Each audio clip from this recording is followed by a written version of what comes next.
हाय अभय, तुला माझ्याकडून वाढदिवसाच्या अतिशय हार्दिक शुभेच्छा.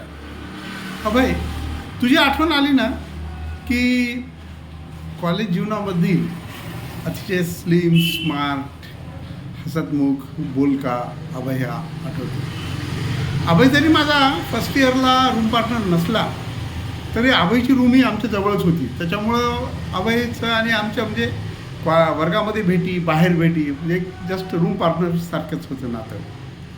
आणि अभयचं दुसरं एक वैशिष्ट्य म्हणजे कॉलेजमध्ये अतिशय ॲक्टिंग, अभिनयामध्ये अतिशय छान नाव. त्याची ती पेंटिंग, ते गॅदरिंगचं जे आपण डेकोरेशनचं जे काही काम असायचं ते सारं अभयकडेच असायचं.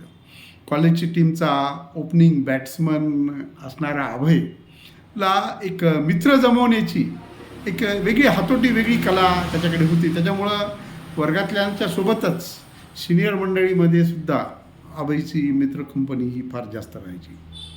आज पुण्यातील सामाजिक राजकीय क्षेत्रामध्ये तसेच त्यासोबतच अभिनयाच्या क्षेत्रातही अभयने एक वेगळी ओळख स्वतःची निर्माण केली आहे.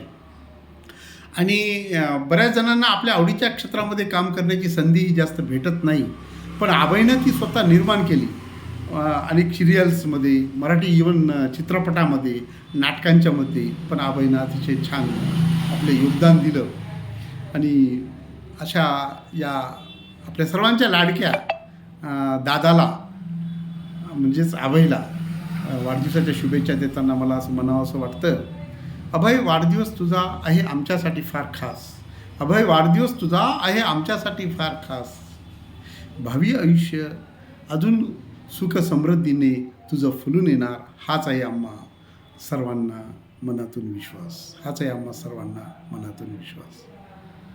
चल अभय, परत एकदा तुला वाढदिवसाच्या दिलसे शुभेच्छा. थँक्स.